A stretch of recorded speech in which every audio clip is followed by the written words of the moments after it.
Hello, and welcome to our Akamai API Gateway webinar. My name is Jessica Mills, and I am a marketing manager on the developer relations team. I'd like to first thank everyone on the line for your time in joining us today to learn about our just released API Gateway solution. Before we get started, I just want to let you know that after our webinar, you will receive a follow-up email with a recording of today's session. And you can also find additional resources within the resource list module, which includes a copy of the slide deck. Additionally, there is a survey module where we'd love for you to answer 3 short questions by the end of the webinar. If you have any questions throughout our webinar, please send that to us via the Q&A module, and we'll be sure to have time at the end to answer your questions. But if for any reason we don't have enough time to get to your question, we'll be sure to reach out to you directly. All right, let's get started. Today we'll be providing you with an overview of the new Akamai API Gateway, as well as a roadmap of what's to come. We'll then take you through the steps to get started with API Gateway today, along with a live demo showing you how to onboard your APIs. At the end, again, we will have time for Q&A, so please do feel free to ask questions throughout the webinar within the Q&A module. I am very excited to announce our 2 speakers today. We are really lucky to have Alex Basquez, our Principal Product Architect on API Gateway, as well as Davey Shofik, our Senior Developer Evangelist. Now I'll hand things over to Alex to get started in introducing API Gateway. Thank you, Jessica, and welcome everyone to today's webinar. My name is Alex Basquez, and I'll be walking you through an overview of the Akamai API Gateway product. When we approached the design of this product, we really wanted to do 2 core things. We wanted to link API owners and the APIs they produce with the core Akamai platform features that have made Akamai a world leader in distributing content globally for many years. We also wanted to ensure that that interface between API owner and Akamai platform spoke the correct language. We didn't want API owners to have to dive deep into low-level HTTP structure. We wanted the interfaces to speak the language, the modern language of APIs. When I talk about that, I mean endpoints and parameters and resources instead of the typical, URL path and URL, request headers. In order to achieve those goals, one of the new things for Akamai with this product is the ability to manage APIs as content as individual objects. Existing Akamai delivery products combine all the configuration that drives HTTP delivery and binds it to a single host name. And if you have dozens or hundreds of APIs behind a common host name, which is a design pattern that we see over and over again repeated throughout the internet, we wanted to allow API owners to iterate on their APIs individually with an independent life cycle without being able to accidentally step on the toes of other API owners. So if you have 10 APIs managed by 5 individuals, each individual can only needs to access his or her individual APIs rather than a single configuration file that's driving delivery for all of them. This enables IT departments to decouple themselves from the day-to-day knowledge of changes to those APIs, and as well as liberate IT departments from having that single point of control to manage delivery configurations for those APIs. With those API configurations, you're doing 2 things. You're defining the structure of your API in terms of what host names they appear on, the base path for an API, as well as the individual resource paths and path parameters. But you're also able to link those definitions directly to Akamai platform features such as caching and the modification of headers and other technologies such as SureRoute, which maximizes the performance of the routing through the network for uncacheable content. Such platform features will enable you to maximize the scalability and reliability of your APIs by ensuring offload for that content. And who better to define that offload than the people who understand the API semantics best, the developers who create those APIs. Finally, with a product that centralizes the definition of APIs in the platform, we want to ensure that all the products that need to know about APIs leverage those same definitions so that you don't have multiple points of maintenance.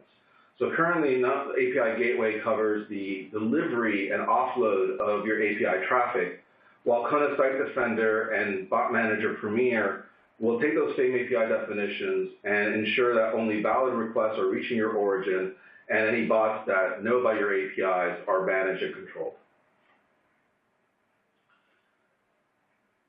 In order to facilitate the creation and maintenance of these APIs, we really wanted to change the language in which Akamai speaks to you, the customer. So right away, we're allowing you to use service descriptors to create and update your APIs. This includes popular formats like Swagger and RAML, which have become pretty constant across all API development teams. So with Swagger, you can simply come in, import your Swagger file, and your API definition is up, ready to go to be activated to our platform.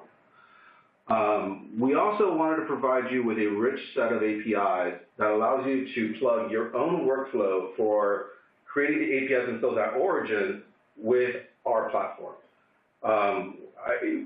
This allows you to plug your own change management system, your software development lifecycle system, directly to the platform, so you can actually be coupled with your API owners from having to enter our configuration portal to do most of the work.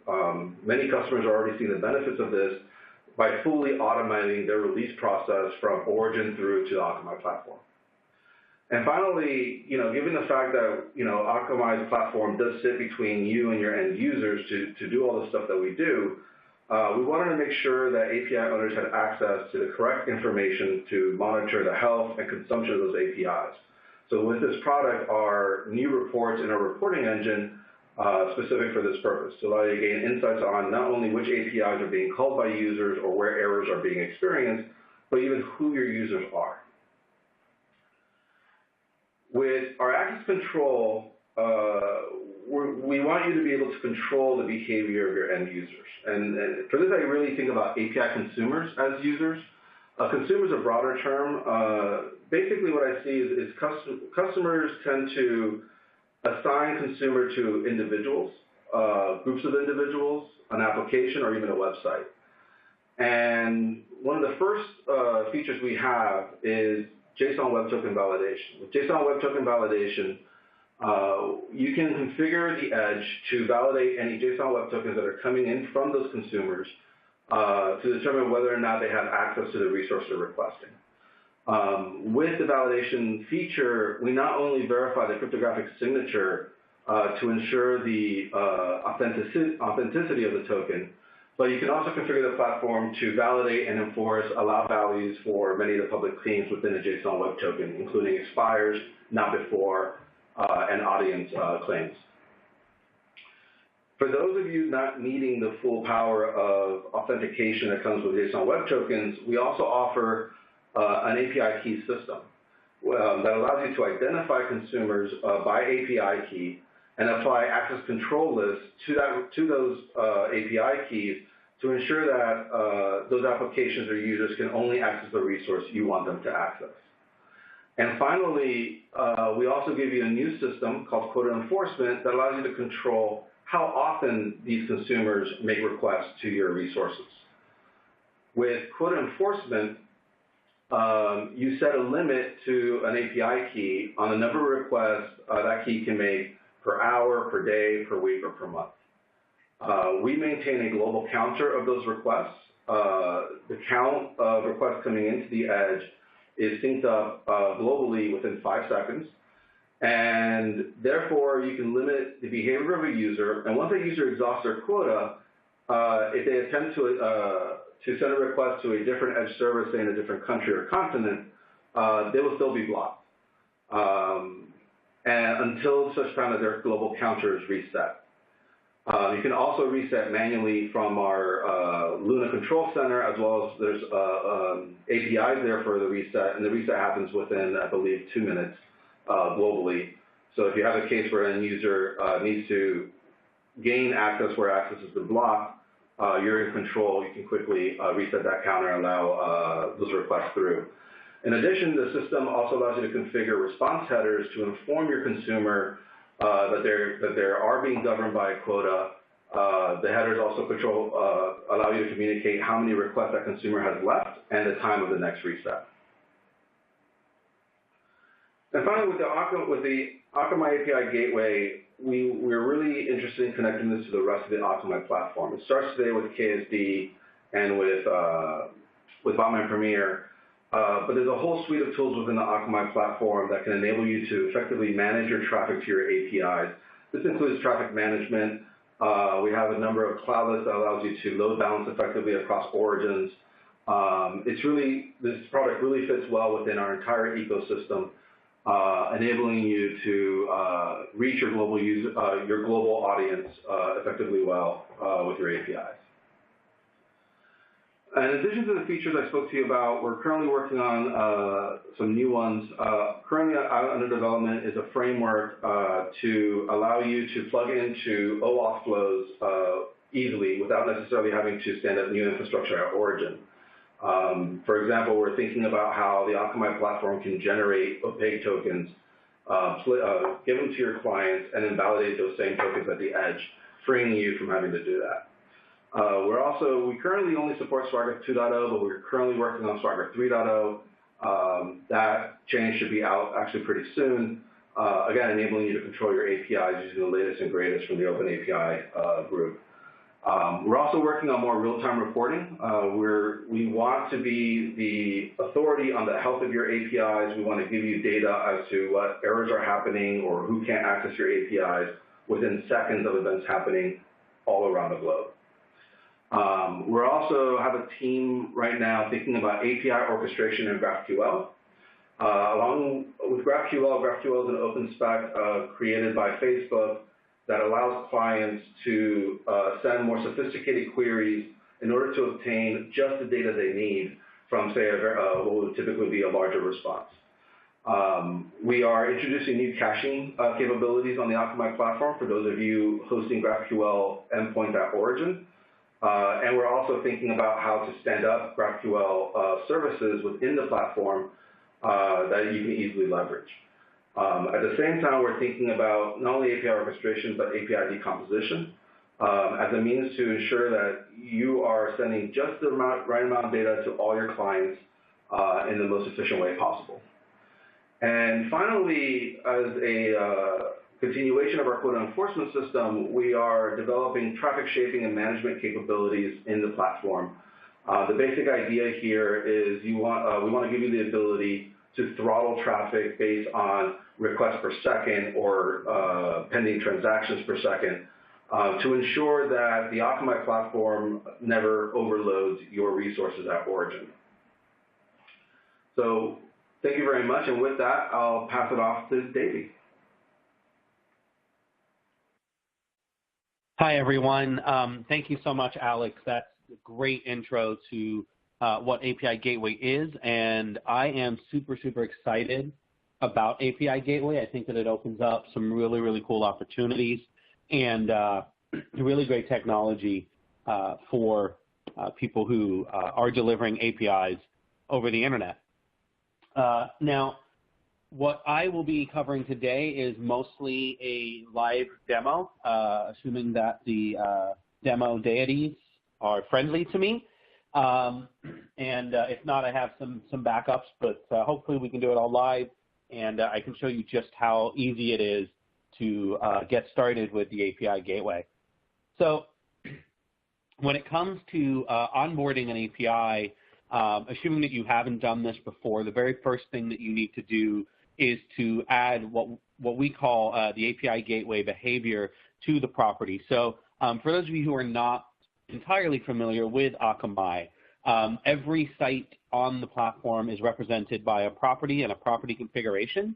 And inside of that configuration, we have what we call behaviors. And these are actually the features that are enabled on your traffic, such as redirects or changing where the request ultimately ends up at origin, and things like security and stuff like that as well. One of those that we've added is this API Gateway behavior, which enables you to add API Gateway to an existing property.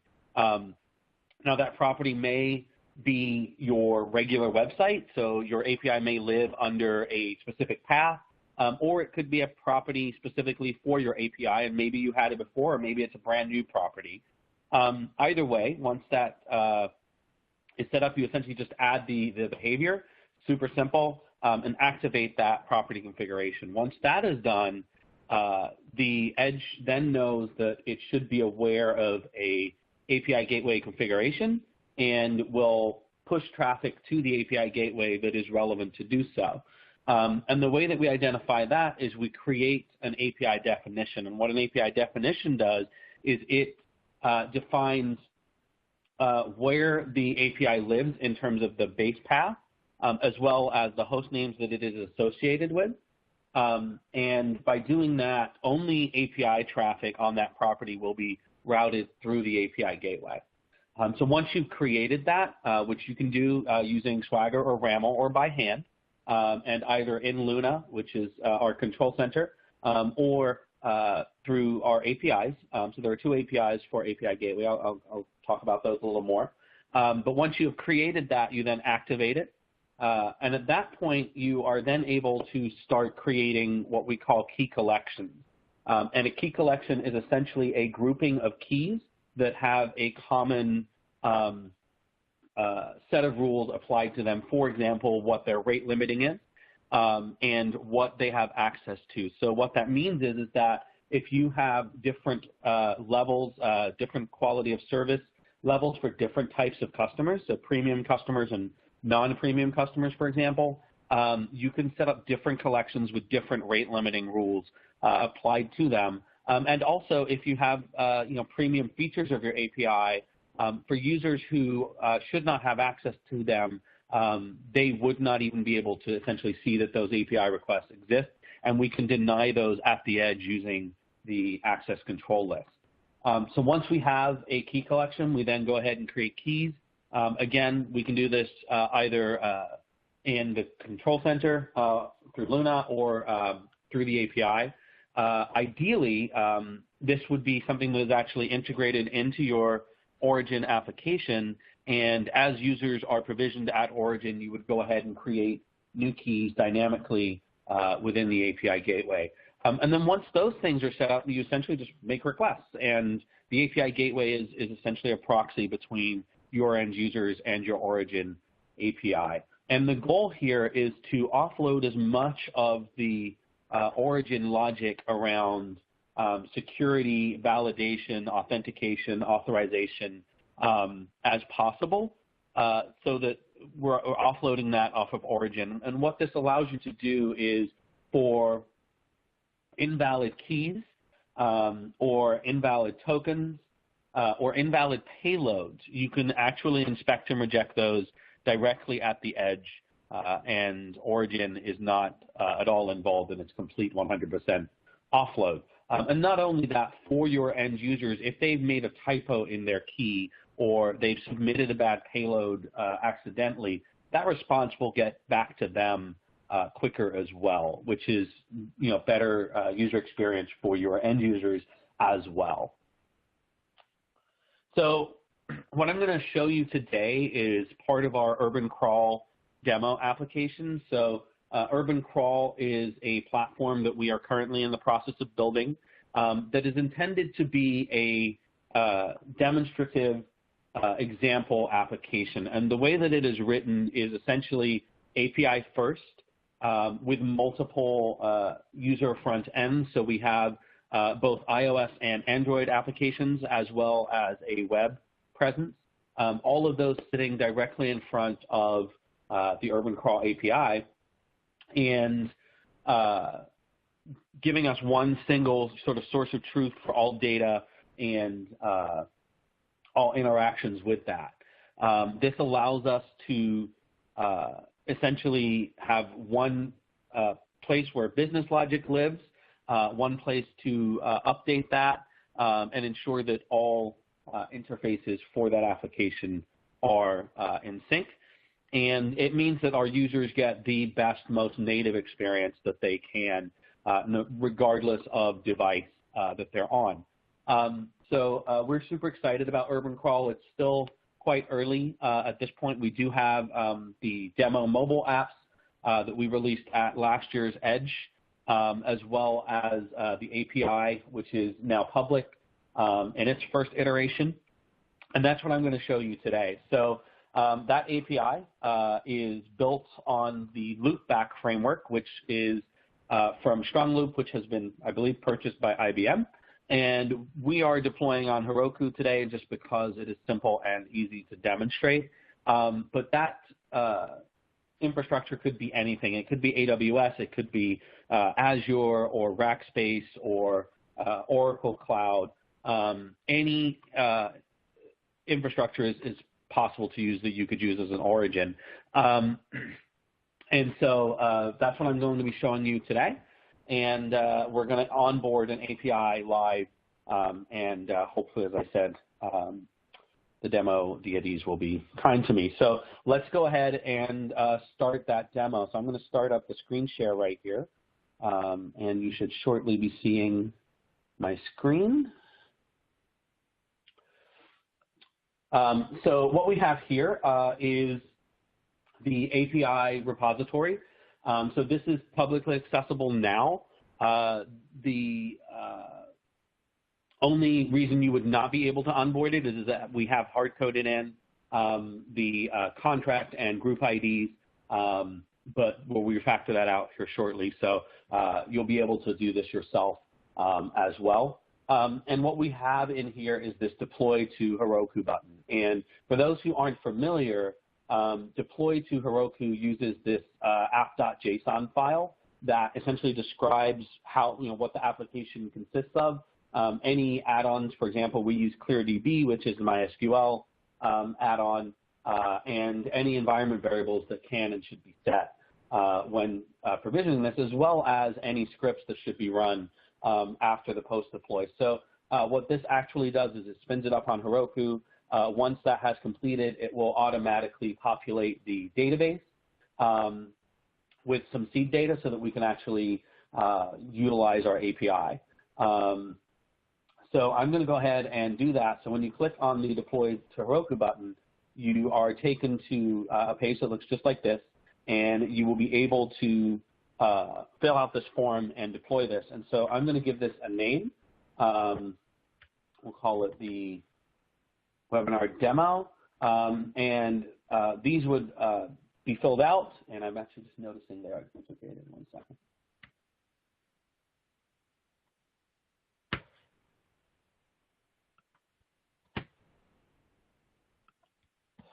There we go. Let's go ahead and deploy that. And this will take just a couple minutes. And this is the part that actually, unfortunately, usually fails. So we'll see how that goes. While that's going on, I want to show you the Swagger that we have. So as part of that repository, we do have an API.json, which is a Swagger file. And I've got it loaded up here in the Swagger editor on swagger.io. And as you can see, these are the resources that we have defined. So the majority of this API lives under the cities resource. Now, sorry, I will just step back and explain exactly what Urban Crawl does and what it is. Urban Crawl is intended to be a travel application. So essentially a city guide with popular cities in it. And you can get information about specific places, tourist destinations, and in addition to that, we also have the ability to purchase tours so that there is an e-commerce component to it as well. So as I said, the majority of this API does live under the cities collection.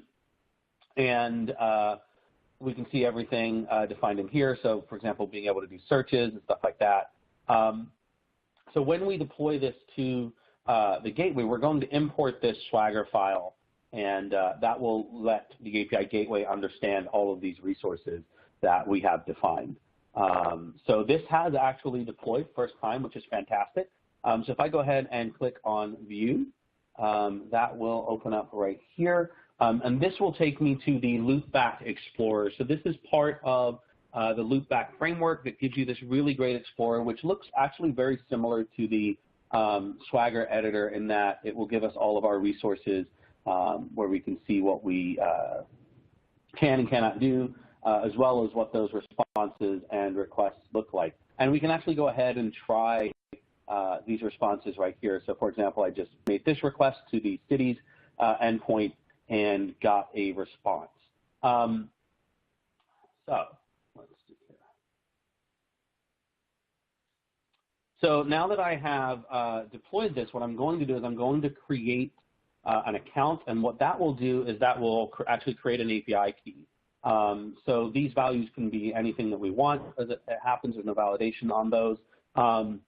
So I'm just going to click try it out, and when I do that, I get a response that includes this API key right here.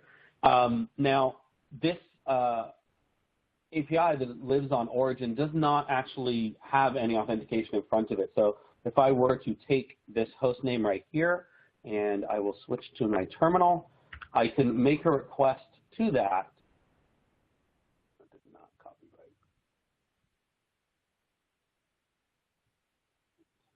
There we go.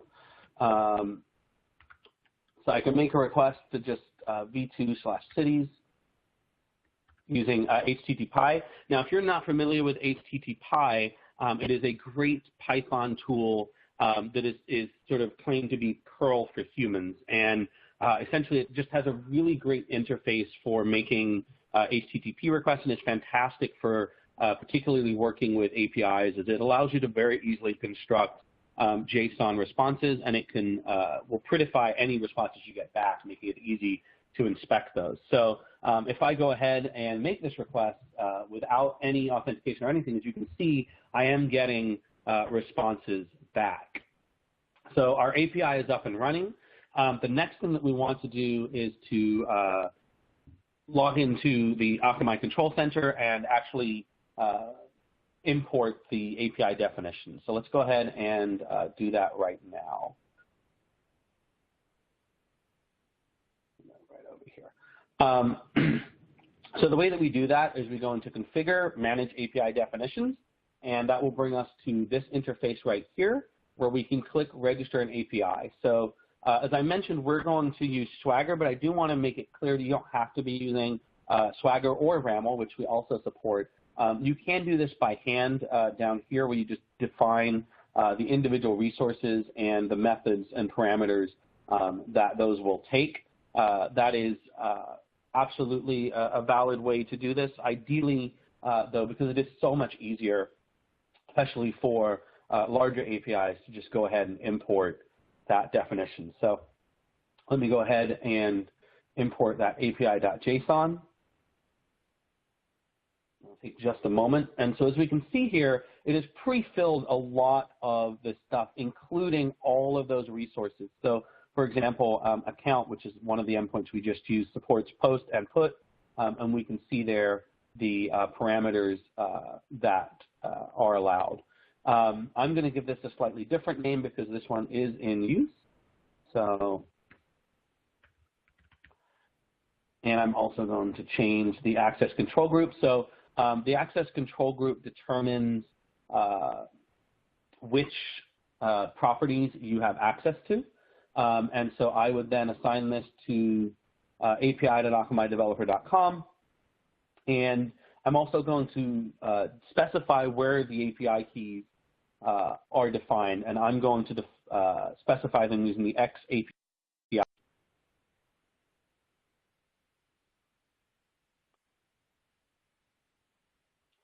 I would then be able to activate that on our staging and production networks, and anytime that a request comes in for this host name matching this base path, it will be automatically routed through the API gateway. Now, I did this earlier, the exact same process that I just showed you. That's this one right here. This one is live and active, and that's what we're going to be using for the rest of this demo. So the other things that we can do is we can also set the privacy of our API. And this can be done for the API as a whole, or for individual endpoints. So if I go down to API privacy settings, by default, everything is set to private, but our account endpoint is meant to be where we register for accounts and therefore cannot be behind an API key. So we just go ahead and uncheck that box, which tells it not to inherit, and we can make that public and save that. And that means that the account endpoint is then publicly accessible without an API key. This is also where you would enable JWT if you choose to use that, and where we would set up our CORS, our cross-origin resource sharing settings. So if we enable CORS, we can then allow credentials or not, set up the max age for the pre-flight, and specify which origins are allowed. So to secure, well, not really secure, but allow us to use this API from our web front end without some sort of proxy on the website, we can go ahead and set up the CORS header to appropriately allow those host names, and browsers will then allow those AJAX requests in. And then the last three things that we would want to specify are the allowed methods. So every method that you want, get, post, put, et cetera, to be usable would be specified there. So we just choose those from the list. And then the allowed headers. So this is the headers that are sent in and the headers that are responded with the exposed headers. We can also set up caching. So typically or very commonly, we don't cache APIs because there's a lot of dynamic responses. However, if you do have the ability to cache some of those responses, you can set that up here, and that could be specified per endpoint or globally. Lastly, you can turn on gzip compression. By default, it is always on, and I think that most people are going to leave this on. This is going to massively save you bandwidth. JSON and XML, both being text-based, are very, very easy to compress, and you can see dramatic improvements in transfer size by enabling gzip compression. So that is all of that. So the next thing that I'm going to do is I'm going to create a key collection. So I'm going to show you that first of all here in Luna, and then we're going to go ahead and actually make the API request and do it that way as well, so you can see just how easy it is to use these APIs. So to create a key collection, just click the plus over here. We give it a name. So and again, that access control group, any notes that you want to add, and just click save. So this is our container for a specific collection of users. And what we can do here is, for example, enable quotas. So by turning on quotas, we can give each key a number of requests that they can make over a given period of time. So the minimum that you can allow is 100 requests, and then you can specify a time period, 1 hour, 6 hours, 12 per day, per week, per month. So we're going to allow 100 requests per hour. And then I like to turn all of these on. So these headers show us quota information. So as a API client, we can actually build client-side throttling around these features. And we can understand that if we do get an error, we can see the difference between it being a quota error or an actual problem with the request being made. So I would just go ahead and enable all of these, and they will be sent when it is appropriate to send them. So we'll just click Update Quota, and that will deploy through the network. Lastly, we're going to, actually, no, let me first, I'll go ahead and create the same or a similar collection using the API. So there are two APIs that are exposed with API Gateway. There is the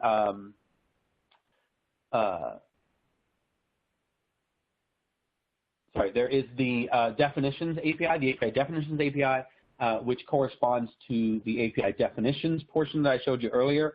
And then there is the API keys API, which is for managing all of these collections and keys. So I'm going to go ahead and change to my terminal again and go ahead and make a request that will create a group, and we'll see that happening. So again, we're going to use HTTP. I'm going to set the tool to show me all of the request headers and response headers as well as the body. Then we need to tell it that we're going to be using edge grid authentication. That is the Open API authentication, as well as a specific user. And we're going to make a post request to the API Key Manager API version 1 collections endpoint. So what you're seeing here, this colon is a HTTP shortcut, which will take the API hostname, which is defined as part of our credential set, and essentially make this request to that hostname. And then as I mentioned, it is super simple to specify JSON bodies. And the way that we do that is just by specifying key value pairs. And so we're creating an object that, that has these properties. So I'm going to give it a name, and we need to specify a contract ID, which is that, and then a group ID, and then for this one, we're going to use a slightly different syntax. We use colon equals, and what that does is it says to that the value is raw JSON. So that allows me to pass in a integer. That could also be an array or something like that, but it's just considered raw JSON as opposed to a string. And we'll give it a little description. So assuming that I've typed all this correctly, we'll go ahead and run that, and we can see that it has indeed correctly happened. And I just want to show you this payload here. This is based on all of those arguments that I specified up there, and we can also see the authorization. This is taken care of by using the Edge Grid plugin that we have created. So we have created that collection. As we can see, we got an ID back. We'll get to that in a moment. And if I switch back to Luna over here and refresh, we should see there is our new collection right there. And at this point, we can do things like enable quotas, et cetera. So we've already enabled rate limiting. I'm going to go back to, we'll do it on this one. That's fine. We'll do it here. I'm going to go ahead and create a key. So again, this can be done either here or it can be done through the API. You can import keys using either XML, JSON, or CSV formats. So if you have keys existing at origin and you just want to replicate those out as a starting point, you can do that fairly trivially. But we're just going to go ahead and create a new key. We can create as many keys as we want here. So I'm going to create just the one key. I'm going to have it generate a value for me. I'm going to give it a meaningful label. So like that. If we turn on increment label, it will automatically append an integer to the key label and increment that each time we create a key here. Give it a description and tags. And tags are a great way for you to be able to identify groups or subgroups of users just so that you can manage those users. So we'll just go ahead and call it new and or, sorry, demo. So let's go ahead and save that. And then that key will start to replicate out to the network. So we want to go ahead and create a key through the API. We'll do that next. I'll go ahead and create it over in this collection. There we go. Again, we're going to use HTTP, so HTTP-HTTP edge grid. All of this is the same, and we're going to do another post. And so we're going to this time use the keys endpoint, and we need to take the collection ID, which we got from the previous request right here. Excuse me. And the mode is going to be create one. So we're just creating one key, and we're going to give it a value. And I'm just going to use the UUID subcommand. So for those who aren't familiar, UUID will just give you back a unique value that is reasonable to use for an API key. We'll give it a label and a description.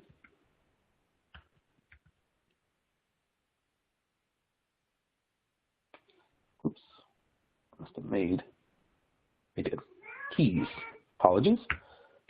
Try that.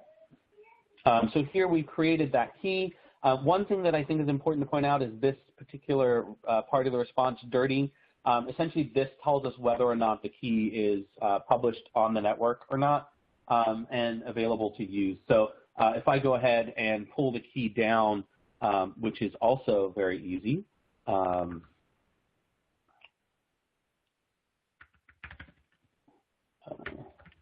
this time we're going to be doing a GET request to manager API B1 keys, and we just add the ID right here to the end. And if I do a GET request on that, we can now see.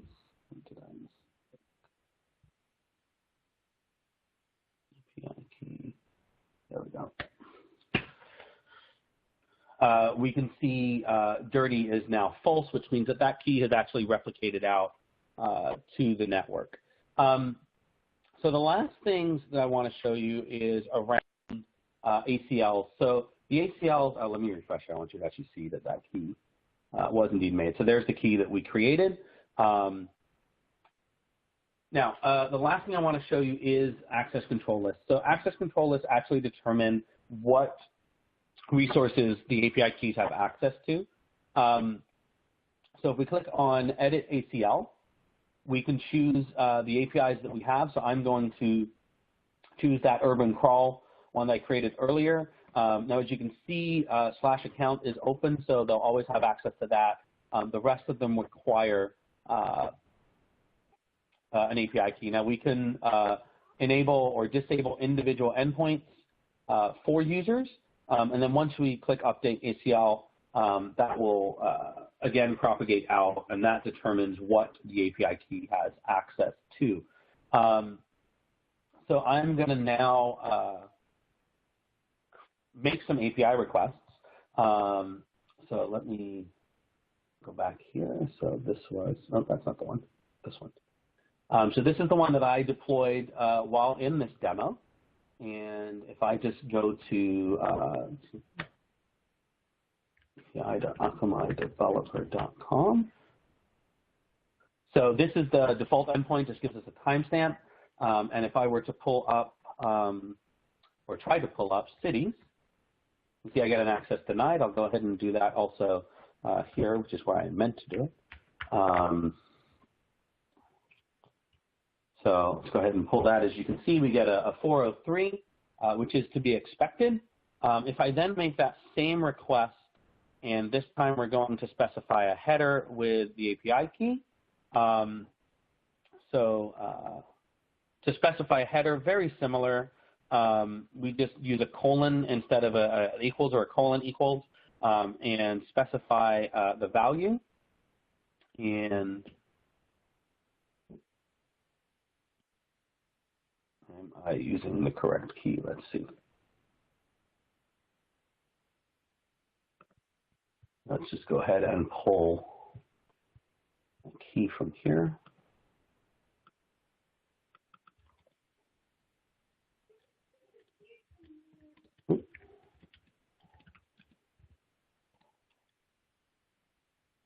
There we go.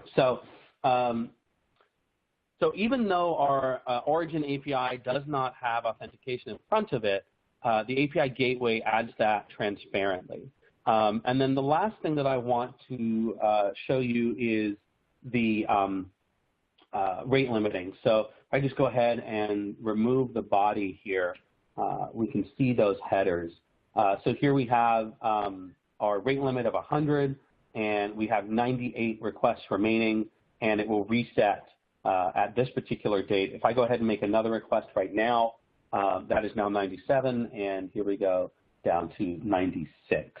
So that will refresh, as I said, at this date here. And once we do hit that limit, those headers will change slightly to let us know that we have hit the limit, and that's based on the configuration settings that we set up. So that is a very brief look at how to onboard. The last thing that I would like to just touch on today is, if you're not familiar with it, we have Akamai CLI, so developer.akamai.com/CLI. We are currently working on a package for API Gateway that will make it even easier to get started and onboard your APIs.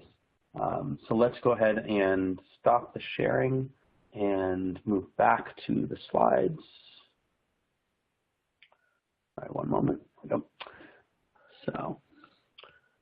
So with that, I will hand it back over to Jessica, and we will move on to Q&A. Thank you. Great. Thank you, Davey, and thank you, Alex. All right, we have a few questions to go through that have been asked.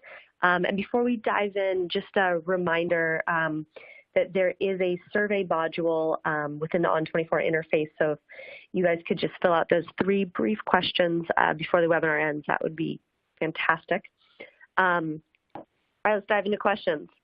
So our first question, Alex, this one is for you. Is API Gateway hosted on our servers, Akamai servers, or somewhere else? No, it's completely on Akamai servers. It's integrated with the same edge servers that serve website content for all of our properties. So yeah, it runs on our own metal on servers distributed in every major and many minor cities all across the globe. Perfect. All right, next question. Alex, this one's for you again. Can you have 2 different auth accesses configured for the same API?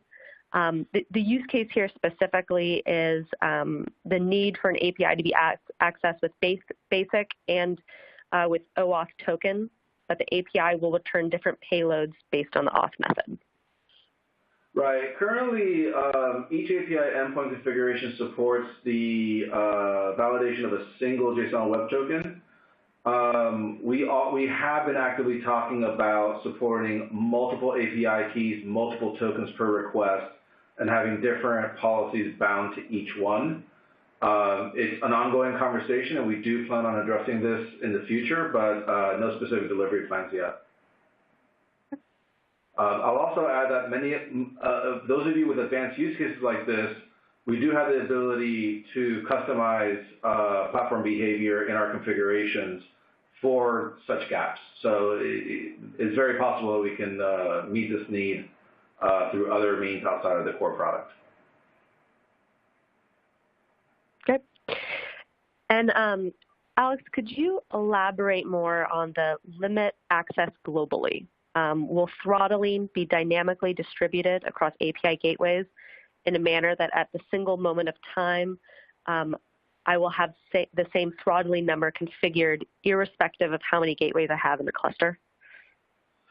Yeah, so there's a couple of ways to tackle this question. This question is a very good one. There's a couple levels. So in terms of identifying a segment of traffic and grouping it together or aggregating those traffic stats and applying a throttle or limit on that traffic, we want to make that as flexible as possible. It will obviously be, we also make that configurable. So, the first use case I think of is you may have a common origin for all of your APIs. So the Akamai platform will aggregate traffic stats for all traffic globally heading to that origin and allow you to place a throttle on that. But I can also see value in simply governing client behavior at the edge versus at to an origin. So you may want to have 2 or 3 different classes of users. Some are throttled, some aren't. You may want to do it by API. So we want to make it somewhat configurable. When I say globally, I mean what we're really working towards is ensuring that the platform can quickly aggregate these stats globally and apply the limit globally as if the platform was much smaller than it actually is. As far as how we distribute that limit or the actual algorithms that control that, our discussions right now are around the idea of, again, flexibility, letting you choose between different algorithms that apply to throttling. In some cases, maybe we split up your total bandwidth allowed by geography and allow you to configure, well, 30% of my traffic can come from North America, with 30% from Europe and another 40% from APAC. That's the kind of thing we're thinking of, giving you the control to decide, who gets rejected, who's allowed in when peak traffic levels hit the platform. Great. And Alex, I'm just going to keep going to you on these, but is it possible to access dashboard information in, let's say, the Luna console through APIs, or is our API offering solely as an API protection/protector? So yeah, we do definitely have API endpoints that allow you to retrieve traffic data that comes out of a variety of systems at Akamai, including Security Center in Kona Site Defender. I can't guarantee that we have 100% coverage of every data point currently, but it's definitely our goal. We're striving towards achieving 100% coverage. Great. And is the SLA of the API Gateway the same as for Akamai's other delivery products? So API Gateway is a 1.0 product, and it doesn't have a unique performance SLA yet. That's something we typically do once we can evaluate the services that we've built and we have a healthy amount of traffic running through them. It is covered by our availability SLA. So we do ensure that API Gateway is functioning on all our edge servers 100% of the time, and any issues we respond to immediately. And we do plan on adding a performance SLA in the near future. Great. The next question, if we have an endpoint that validates an OAuth JWT, how do we integrate this with API Gateway, which has a JWT of its own? Right. So you have an endpoint at origin. It's currently valid as a JSON Web Token, and you want to offload that validation. You would create an API configuration for that endpoint. You would want to create a property manager configuration for that hosting that endpoint. And within that API configuration, you would enable JSON Web Token validation and provide us with the public key required to verify the signature, as well as configure whatever public claims you want the Akamai Edge to validate. That's basically about it. At that point, you simply promote those activations to production. You would then flip your DNS setting to point your host name to the Akamai platform, and now you have Akamai Edge servers validating those JSON Web Tokens at the edge. Perfect. And are there plans for API Gateway to, in the future, have protections against SQL injection or any other type of security attacks? Yeah, a lot of those capabilities are already available for APIs within Kona Site Defender, and that is a product that is tasked with that mission, and we'll continue expanding those capabilities. So the answer is yes. It's not in API Gateway's product. It's in Kona Site Defender, and Kona Site Defender is integrated with our API configuration system. So it's one place you define your APIs, and security and delivery is configured there. Great. Another question, caching for an API is a setting, but which takes priority? Caching in the path within the delivery config or caching within the API?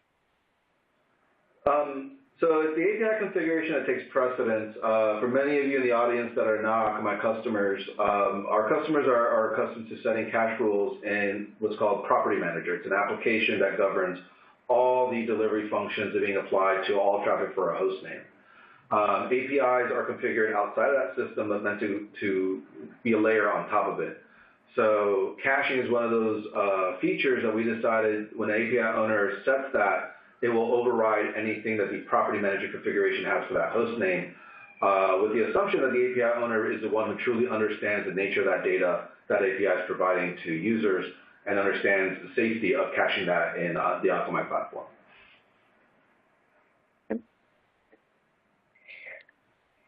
Next question, does API Gateway need to specify routes down to the endpoint level, i.e. /service foo /resource, or can access be provided to the service via wildcard? So we support wildcards. We support path parameterization as well. You would use a wildcard if you simply don't want to apply any type of info validation from KSD onto the path parameter. Path parameters are typically better. That's the format with the curly brace and then a variable or path parameter name and curly brace. So yeah, we try to make configuration as flexible as possible to make it easier for you to stand up your APIs. Great. And for those on the line, I see a few questions where there's a ask for where you can find your API definition Swagger documentation. After this webinar, you'll receive a recording along with a link to our API Gateway developer landing page at developer.akamai.com/API-gateway. There you can find all of the documentation that you need, just so everyone's aware. Next question for you, Alex. Can I plug in PingFed or any other identity providers to the gateway? So currently, none of our features in 1.0 require an IDP to be available. The OAuth capabilities that we're creating do. In order for OAuth to work, we need to pass over user credentials over to a third-party IDP. And when we get the token from the IDP, then we use that token to generate the access token to the client. It is our intent to start off with third-party IDP support, but we are also thinking about leveraging IDP services that are currently exist in the Akamai platform under our enterprise product line. Great. And the demo that we gave, is this all specific to REST services through Open API/Swagger? So the API Gateway product itself doesn't have anything within it that mandates APIs are only RESTful. If your APIs are communicating with the world over HTTP, you'll find the API Gateway useful. But RESTful services are our primary target in terms of new feature development going forward. Great. I think we only have time for one more question. Oh, go ahead, Divya. I'm sorry. Yeah, I just want to make sure that the Open API/Swagger part of that is completely optional. We do also support RAML. So while it may be sort of REST focused, the Open API/Swagger is more of a convenience, and it's a great one, but it is not a requirement. And we have time for just one more question. Anyone who's asked a question and we haven't answered it directly or in this Q&A right now, we will follow up with you afterwards with an answer. But for our last question, does API Gateway support everything Swagger/RAML supports? So it's a great question. Unfortunately not. Swagger and RAML are service descriptor languages that are meant to cover every possible use case in describing an API. We have the challenge of taking that descriptor and applying it to our edge servers and our platform in a way that makes sense as it integrates with other Akamai services and products. Where possible, we clearly document what we do support and what we don't support. And the import mechanism does provide warnings and error feedback when we see patterns within it that are currently unsupported by the product. We continue to evaluate those gaps and continue to prioritize work to fill those gaps in as possible. Great. And that brings us to the top of the hour. So for everyone on the line, thank you so much for joining. Alex and Davey, thank you very much for walking us through API Gateway, how to get started. Everyone will receive a follow-up email within the next couple of business days that will provide you with a recording of this webinar and key assets so that you can get started today. All right, thank you, everyone.